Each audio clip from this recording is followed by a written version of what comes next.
They say leadership begins long before you ever speak a word. It begins in presence, in the quiet energy that walks into the room before you do. The truth is, people don't follow titles, they follow tone. They don't trust what you say until they feel who you are beneath your words. Most people believe great leaders talk the most, but the reality is different.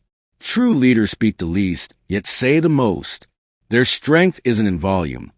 It's in clarity. Their power doesn't come from dominance.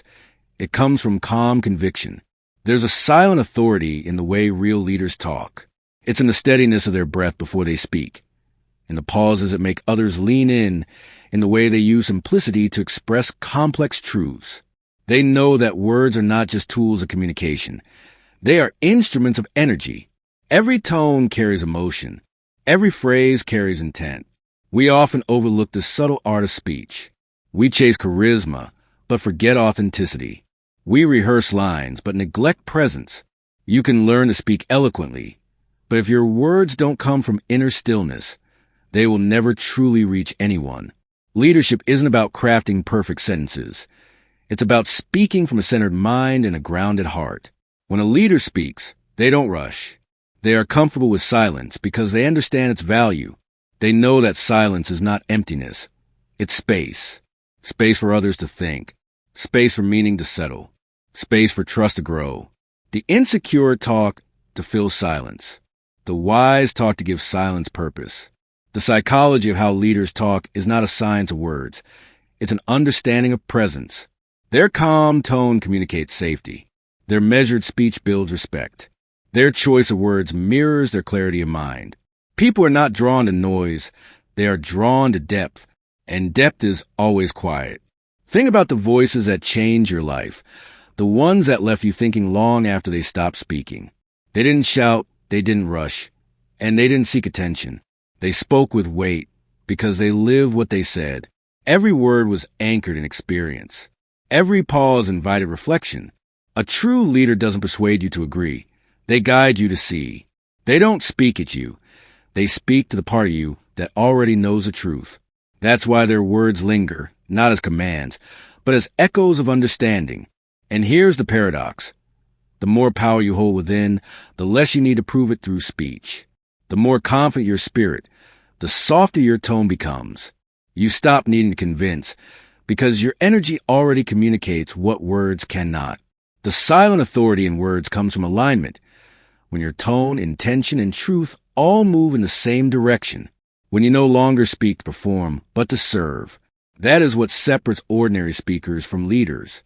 If you want to speak like a leader, you must first feel like one. And feeling like one has nothing to do with hierarchy. It has everything to do with integrity. Integrity gives your words substance. Consistency gives them rhythm. Presence gives them life. Your voice carries your history. Every emotion you've healed, every truth you've accepted, every fear you've overcome, they all shape the vibration behind your words. That's why when leaders speak, they don't just communicate, they transmit something, a frequency of calm certainty that others can feel even without understanding why. You can hear confidence. You can hear self-respect.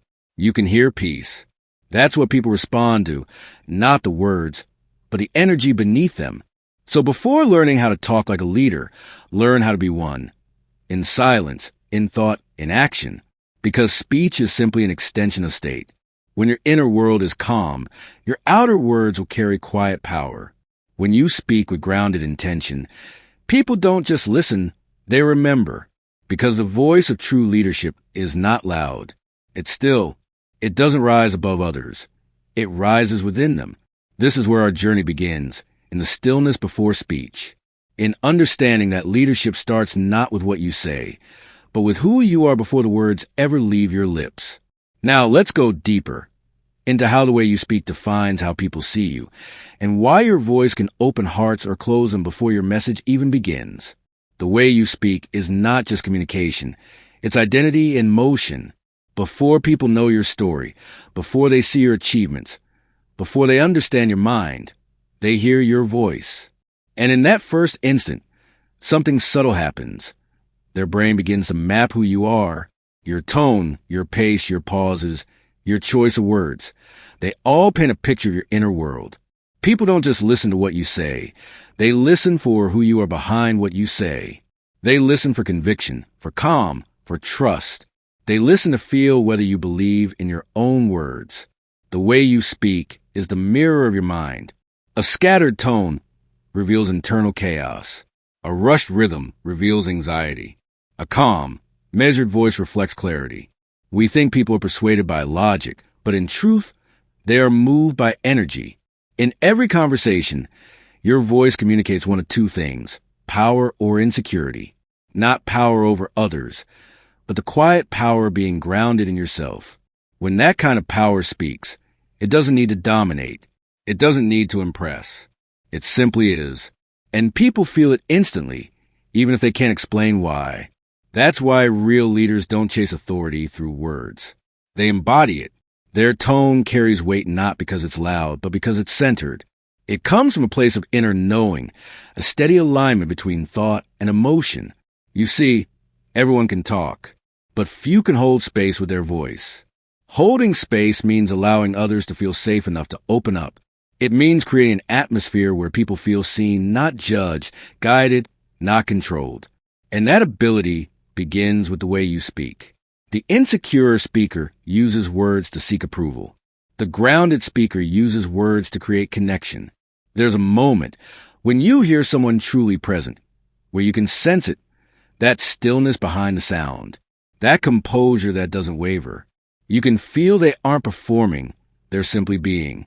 And that being is what earns trust faster than any polished speech ever could. When you talk from your ego, people resist. When you talk from your truth, people lean in. Because the world has enough noise. What it's starving for is sincerity. And sincerity cannot be rehearsed. It can only be felt. A leader's voice has a rhythm, not mechanical, but natural. It carries humility and self-respect at once. It doesn't rush to prove. It pauses to understand. It doesn't fill silence with explanations. It lets silence deepen meaning. Sometimes the most powerful thing a leader says isn't even a word. It's a pause. That sacred space between sentences where the listener's mind opens, where emotion settles, where the message sinks in. To speak like a leader, you must first slow down. Not your speech, but your being. Because rushing is a symptom of doubt. When you are certain of your message, you don't chase understanding. You allow it to unfold. There's a calm confidence that leaders radiate when they speak. It's not arrogance. It's alignment. It's the sound of someone who has met themselves. And that is magnetic. People can sense when your words are borrowed, and when they are born from reflection.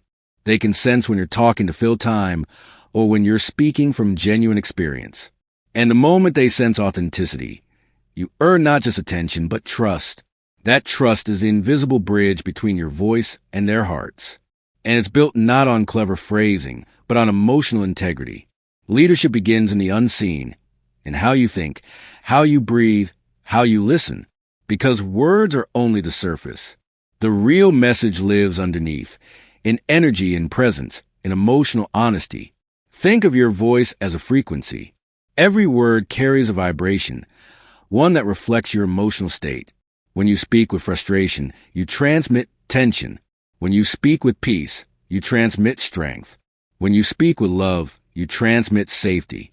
That's why people follow leaders whose presence feels calm, not chaotic. Because calm energy feels like truth. And truth, no matter how softly spoken, always commands attention. You can see this in every aspect of human interaction. A teacher who speaks with respect makes students listen.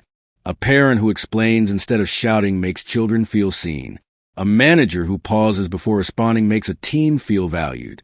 This is how leaders are formed, not by authority, but by awareness.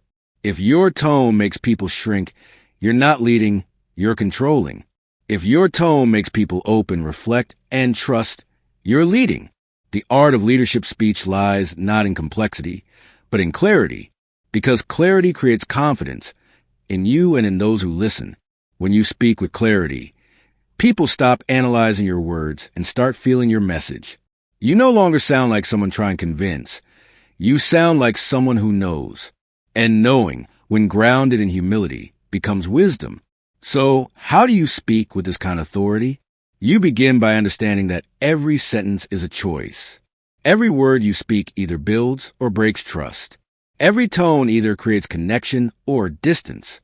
Before you talk, ask yourself, am I speaking to impress or to express? Am I talking to be heard or to make others feel seen? Those small shifts change everything.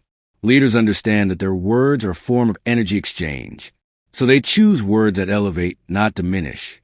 They choose tone that calms, not provokes. They choose silence that empowers, not isolates. Because in the end, it's not about how much you say. It's about how deeply your words live in others once you stop speaking. The most memorable voices in history didn't echo because of volume. They echoed because of truth. Your voice can do the same if you align it with purpose. The secret isn't to sound powerful. It's to sound real. Because when you sound real, people don't just listen.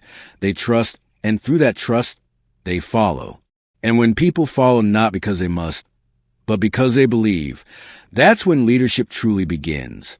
The way you speak defines how people see you. Not because it changes who you are, but because it reveals who you already are. Your tone is a window into your soul's discipline. Your words are reflections of your emotional world. When you speak with presence, you become magnetic without effort, because truth, when spoken calmly, is the most persuasive sound in existence. So before you craft your next sentence, pause, breathe, feel the stillness before you speak. That stillness is your strength. Let your words rise from there, slow, intentional, and sincere. And soon you'll notice something. You won't need to speak louder to be heard. You'll only need to speak clearer to be understood. Now that you've felt how words reveal inner presence, let's go deeper.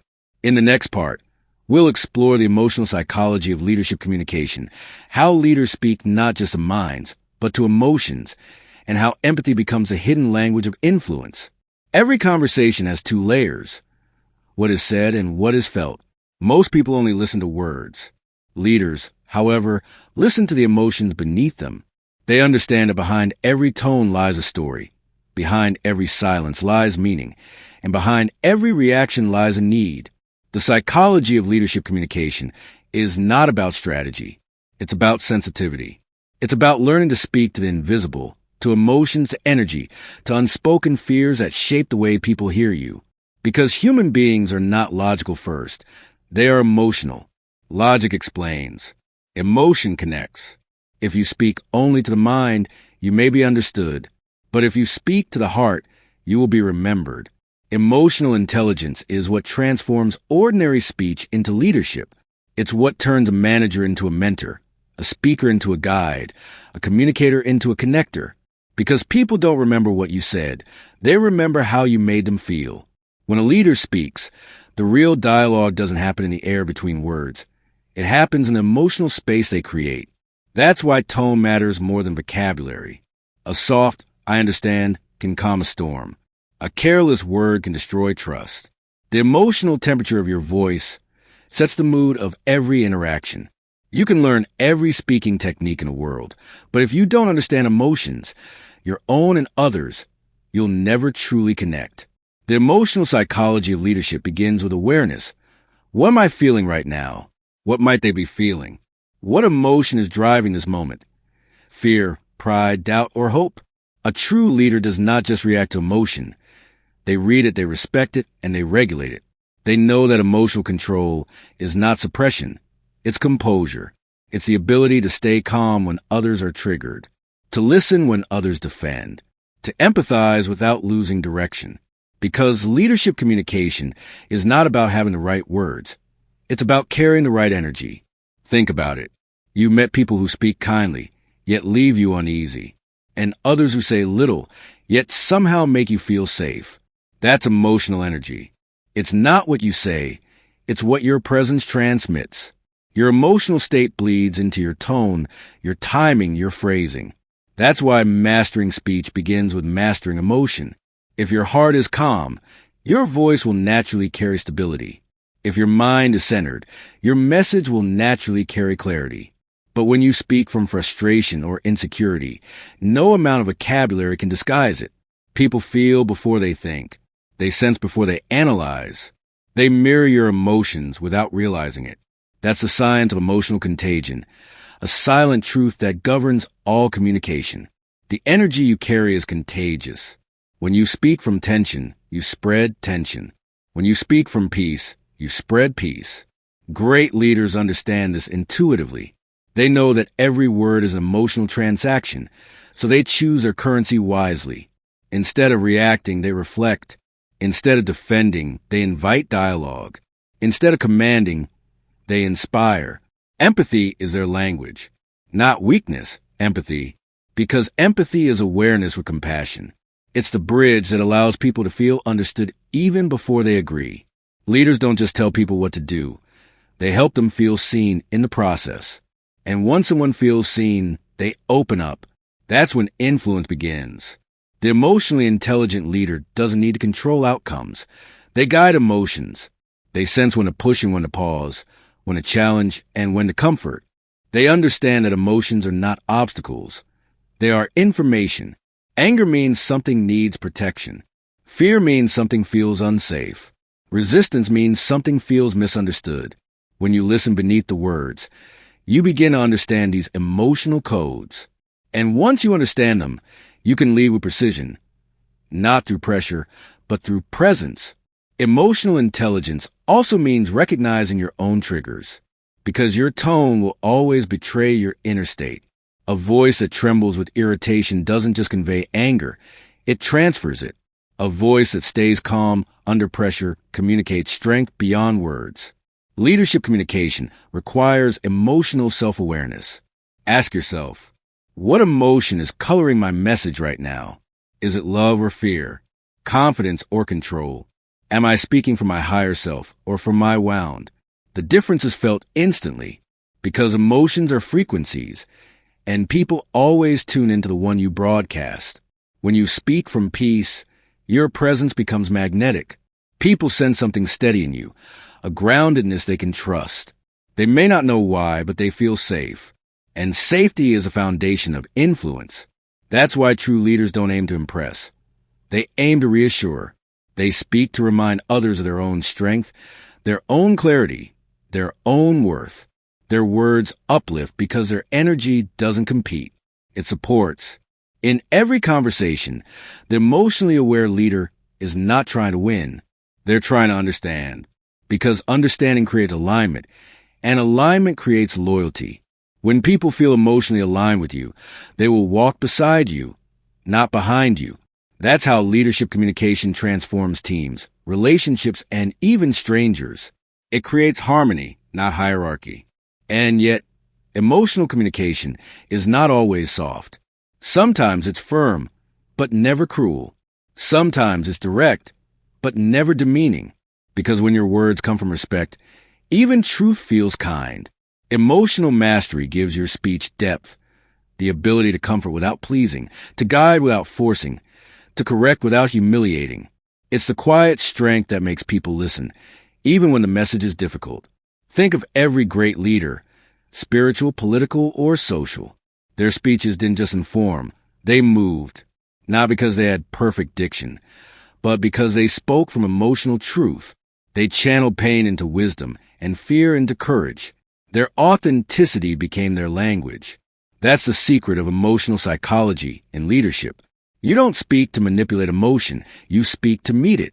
You speak to bring understanding where confusion lives, calm where chaos brews, and hope where exhaustion sits. When you talk like that, your words don't just pass through ears, they sink into souls. People begin to feel lighter in your presence, not because you said something magical, but because your energy felt safe enough for them to drop their guard. And that's where transformation begins, not through persuasion, but through presence, through emotional honesty. To talk like a leader, you must learn the language of emotion, subtle, invisible, yet infinitely powerful. When you master it, you no longer speak to people.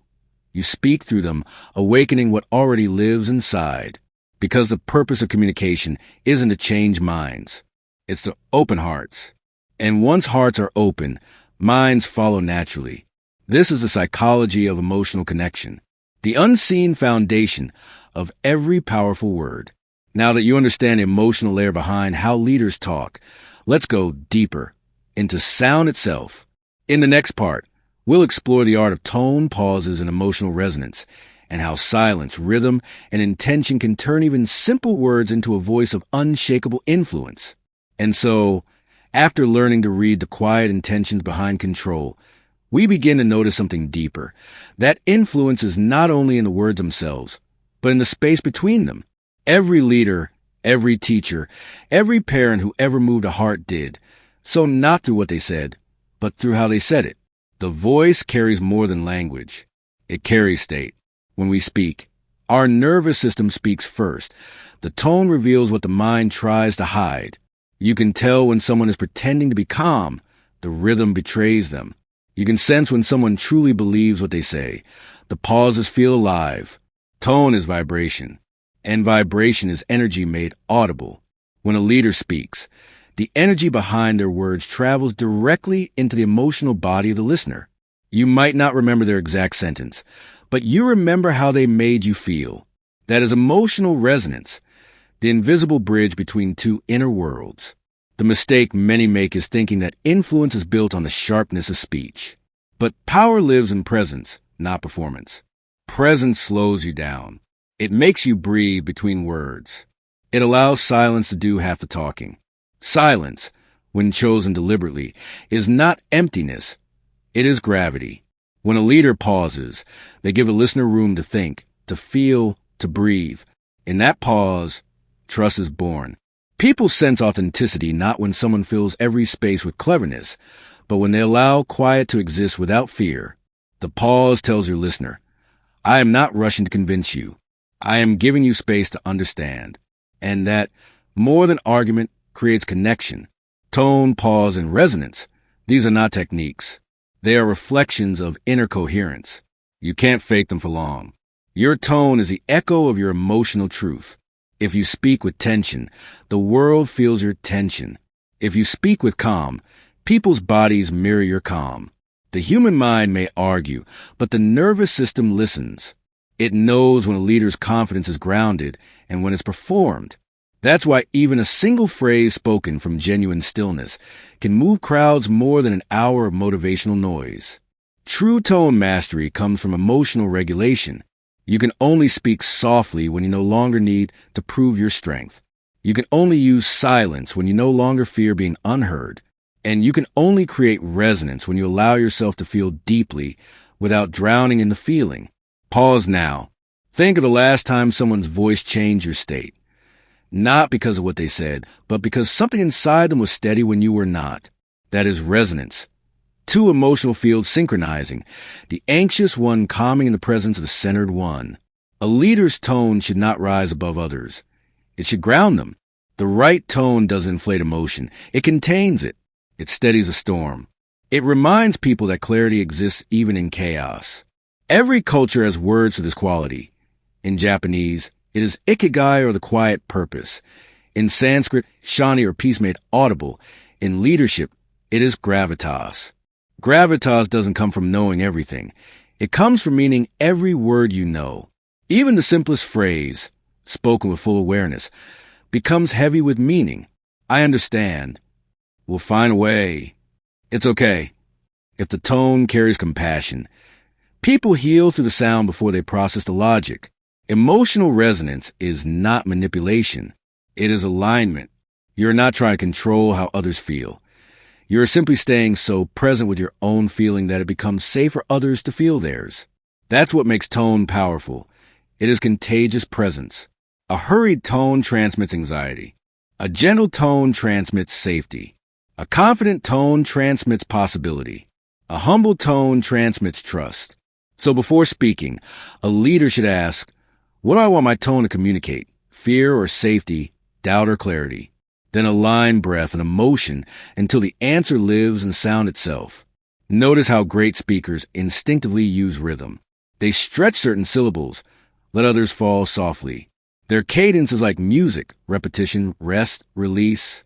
They know that tone and pause can sculpt emotion more effectively than any sophisticated vocabulary. When the tone rises slightly at the end of a phrase, it opens curiosity. When it falls, it closes thought. When it levels, it signals steadiness. Through this, the voice becomes an instrument of subtle direction, leading minds without commanding them. Even the spaces between sentences matter. In conversation, most people rush to fill silence. But great communicators rest there. They let the pause breathe. The pause says, I trust this moment. And when the speaker trusts the silence, the listener relaxes into attention. This is why some of the greatest leaders of history, from Lincoln to Mandela, often spoke slower than expected. They were not slow thinkers. They were deliberate transmitters. They knew that their tone had to carry the weight of a collective soul, not just personal conviction. As you listen to someone who embodies this, you notice a strange calm spreading through you. It's as if your own heartbeat synchronizes with theirs. That's not metaphorical. It's physiological. Studies show that when a calm person speaks, the listener's body mirrors their rhythm. This is resonance at its most human. Now think of the opposite, a tone filled with haste, ego, or hidden anger. Even if the words are polite, you feel the disturbance. It leaks through the tone. You tense without knowing why. This is how many conversations drain us. We are reacting not to language, but to the energy beneath it. That is why mastering tone begins with mastering self. Before you can speak peace, you must embody it. Before your words can inspire, your heart must already believe them. You can't fake emotional resonance. Your audience's body will know before their mind decides. Let your voice become an echo of your inner state. If you are centered, your tone will soothe. If you are honest, your tone will pierce. If you are compassionate, your tone will heal. When you speak, feel your breath as an anchor.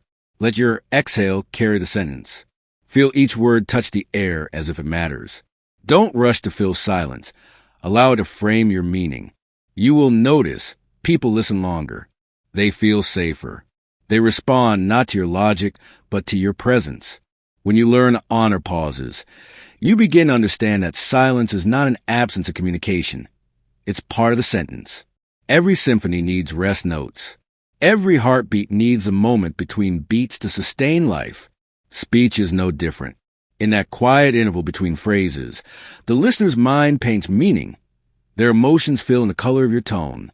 If you speak without pause, you rob them of participation. But when you pause with intention, you invite them into co-creation. They begin to feel the message instead of merely hearing it. The best communicators don't just manage pauses. They live them. They let the quiet be a mirror of their thought. A calm breath before continuing. A subtle glance that says, I'm here with you. Those moments, invisible to the impatient, are where trust blooms. Tone and pause together create rhythm, and rhythm builds memory. People remember the cadence of Martin Luther King Jr.'s I have a dream, not simply for words, but for the waves of tone and silence that carried them. Each pause gave permission for the audience to believe. Each rise and fall made the dream audible. When you practice this art yourself, notice how your body changes.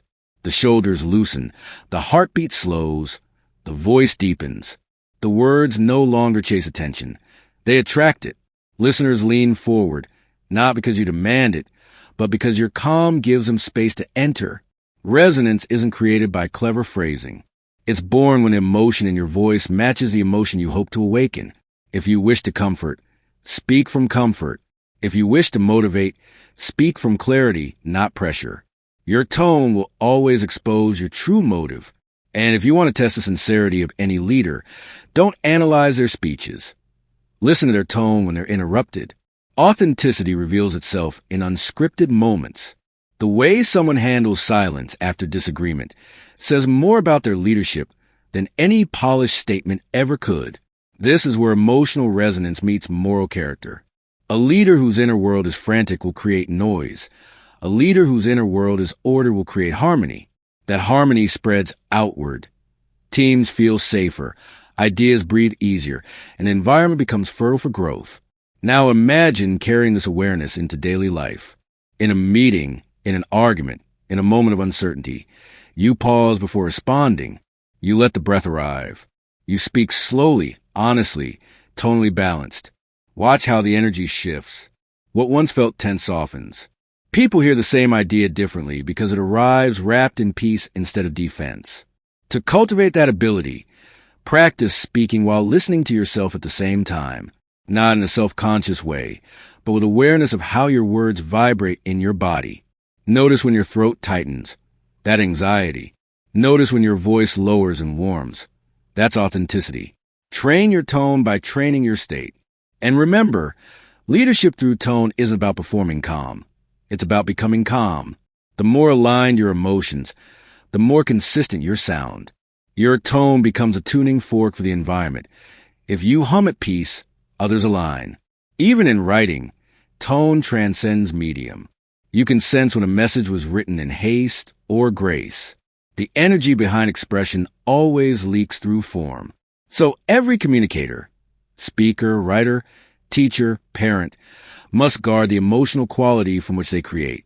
In time, you'll discover that the pause and tone are not merely tools for others. They're medicine for you. Speaking slowly teaches patience. Speaking gently teaches compassion. Pausing teaches surrender. When your tone harmonizes with your truth, your life starts to sound different. Conversations become lighter.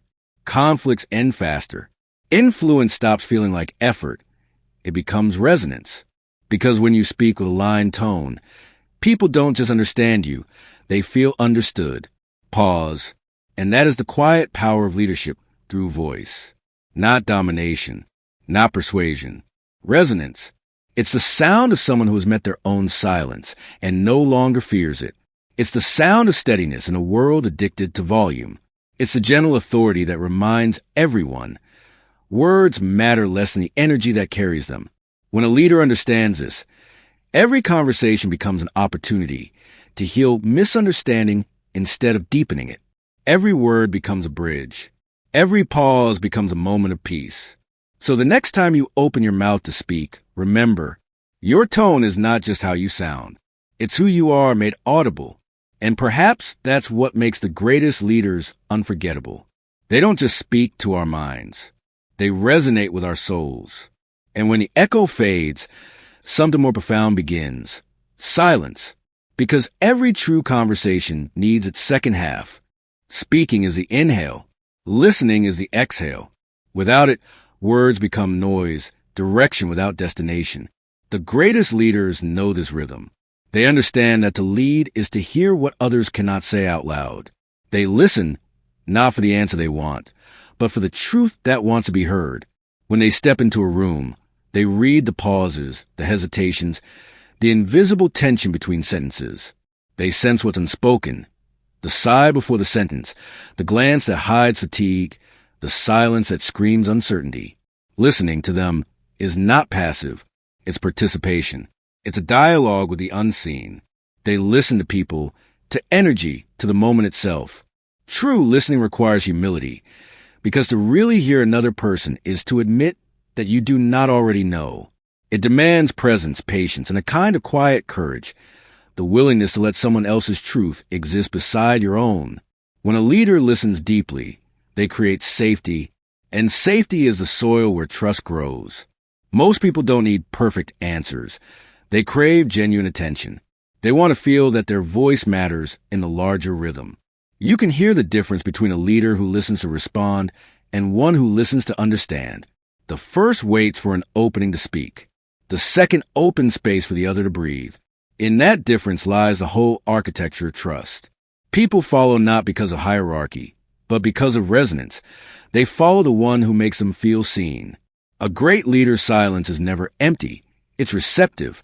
They hold space for another story without rushing to fix it. They let others untangle their thoughts aloud, knowing that in being heard, people often discover their own answers. The art of listening begins before words.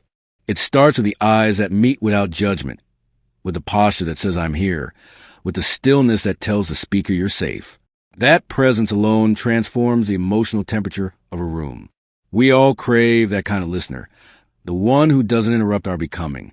And when we meet such a person, we remember them for life. Listening also teaches a leader about timing. Through silence, they sense when to step in and when to step back. They learn that not every moment requires advice. Sometimes, the greatest wisdom is restraint. The world confuses noise with leadership, but history remembers the ones who heard what others ignored. The quiet observer who noticed a faint pulse of truth beneath the chaos of opinion. When you listen long enough, patterns reveal themselves.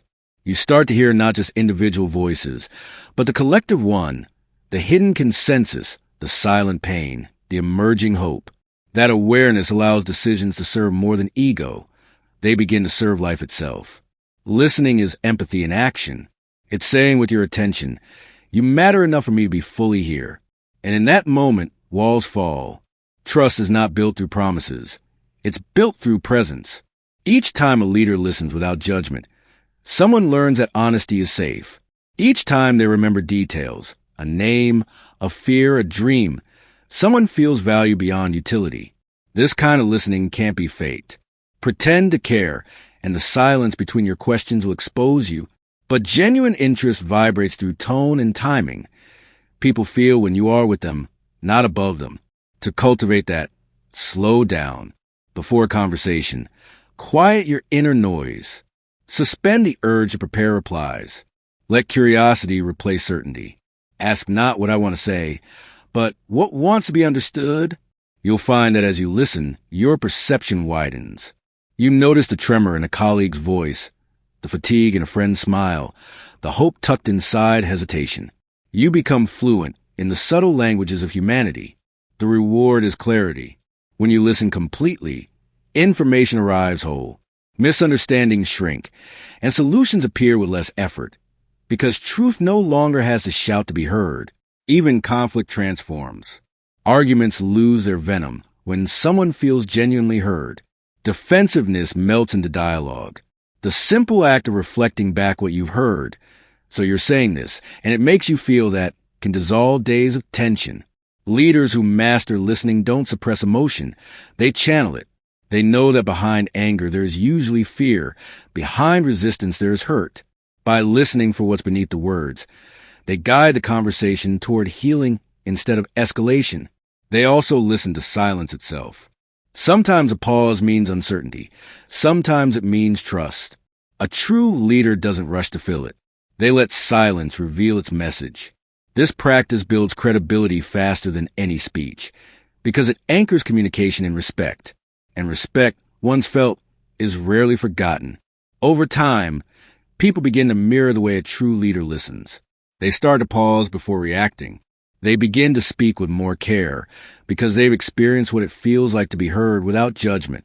In that space, trust becomes culture. Listening, then, is contagious. It spreads through example, not instruction. When a leader listens deeply, others unconsciously imitate the rhythm. Meetings shift from competition to collaboration. Conversations soften. Creativity rises. The human heart opens naturally in the presence of someone who listens. That's the paradox of influence. When you stop trying to control the room begins to follow your calm. Listening doesn't make a leader quiet. It makes their words count. When you speak less, people start to value what you do say. Your silence becomes a signal that your words are earned, not impulsive. In that way, listening sharpens communication. You no longer speak to fill emptiness. You speak to serve clarity. Every word becomes precise, purposeful, clean. You also begin to see that listening has layers. There's listening to content, the literal message. Then listening to emotion, the feeling under the message. And deeper still, listening to intention, what this person truly needs but might not know how to ask for. At that third level, listening turns into intuition. You start to hear what's missing, what's longing to be expressed. You notice when words contradict tone, when someone's laughter hides unease, when confidence is actually defense. This kind of listening can't be taught through technique. It emerges from compassion. The more you understand your own hidden emotions, the more you can recognize them in others. That's why great leaders are often those who have suffered and reflected. They've learned to hear pain without flinching. Trust deepens when people sense that you can handle their truth, when they realize that they don't have to filter or impress, that their humanity is welcome. They relax into authenticity. And authenticity is the foundation of any real connection. Leaders who listen create communities that heal. They turn teams into families, workplaces into ecosystems. They replace fear of judgment with curiosity, and over time, that curiosity becomes collective intelligence. There's also a spiritual quality to deep listening. It asks you to dissolve the ego, the part of you that wants to fix, prove, or perform, and simply be present. In that humility, you become a mirror for others to see themselves more clearly. You begin to hear life itself speaking through people, moments, and even silence. When you reach that point, listening becomes meditation in motion. You walk through life hearing meaning where others hear noise. You sense alignment or dissonance in a conversation, the way a musician senses when an instrument is slightly out of tune. And like a gentle tuner, you adjust through tone, pace, or pause, restoring harmony without force. Leaders who embody this awareness make others feel more intelligent, not less. They listen people into clarity. That is the highest form of leadership, to draw out the wisdom that already exists within others. Because trust is not a demand, it's a gift returned. And people give it freely to those who make them feel capable, not small. So how does one practice this daily? Start by noticing how often your mind prepares replies while others speak. Catch yourself. Return to the present. Let the person finish. When they do, pause before responding. Just a breath, a small silence of respect. That single moment transforms a dynamic. It signals, I heard you fully. Reflect back what you understood, not to prove attention, but to deepen it. Ask gentle questions that show you care about meaning, not victory. And when someone struggles to articulate something, offer patience instead of solutions. Do this often, and your presence will change. You'll find that people open up to you naturally. They'll start sharing ideas and truths they've never voiced before. Not because you asked, but because you listened. This is what builds unshakable trust. Not charisma, not charm, not words polished for applause. Trust is the byproduct of presence repeated over time, and it begins in the quiet act of listening. Soft pause. When you think about it, listening is the most profound form of love. It says, I value you enough to give you my full awareness. It's the opposite of distraction, the antidote to invisibility, and that's why it heals. Every leader who learns this will lead differently. They'll stop treating communication as a strategy and start treating it as connection. They'll stop trying to be impressive and start trying to be real. And the moment they do, trust will follow, quietly, naturally, irreversibly. Because in the end, leadership isn't about who speaks the loudest. It's about who listens the deepest. And so, as the last echoes of conversation fade, what remains is not the memory of power or persuasion, but presence. True leaders are not remembered for how much they spoke, but for how deeply they heard. Their silence carried weight. Their attention made others feel real. They didn't listen to respond. They listened to understand. And through that understanding, they built worlds of trust no title could command. When a person feels heard, they begin to heal. When a team feels heard, they begin to grow. And when a world feels heard, it begins to hope again. Leadership, at its most sacred level, is simply that, the courage to be still in a noisy world, to listen when everyone else speaks, to hold space for truth without rushing to fill it, because in the quiet patience of listening, trust is born, hearts align, and words finally mean something again.